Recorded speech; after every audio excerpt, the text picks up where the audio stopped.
मस्त बनवले गावरान पद्धतीचं पोळलेलं ताक किंवा फोडणीचं ताक. त्यासाठी ताक घेतलं, मिरची, अद्रक आणि कढीपत्ता, थोडीशी कोथिंबीर आणि जिरे ते वाटून घेतलं. आता तेल घेतलं, त्यामध्ये जिरे आणि मोहरी टाकली, कढीपत्ता टाकला आणि हिंग टाकली आणि आपलं केलेलं वाटण टाकलेलं पेस्ट टाकली आणि त्याला चांगलं हलवून घ्यायचं. त्यामध्ये थोडं पाणी टाकायचं, हळद टाकायची आणि चवीपुरतं मीठ टाकायचं आणि फोडणी थंड झाल्यावरच ताक टाकायचं, नाही तर ताक फाटून जाईल.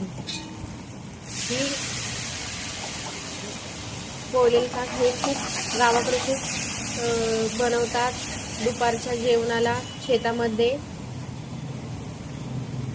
बघा अशा प्रकारे मीठ टाकून घेतलं आणि ही थंड होऊ द्या, मगच ताक टाका. गॅस बंद करून घेतला.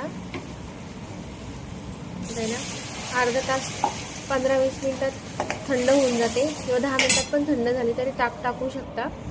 आता थंड झाल्यावरच मी ताक टाकलं. ही रेसिपी तुम्ही नक्की ट्राय करा, खूप भारी लागते आणि भाकरीसोबत तर अतिउत्तम, भातासोबत पण खाऊ शकता. नक्की ट्राय करा. आवडलं तर लाईक करा, शेअर करा आणि सबस्क्राईब करा.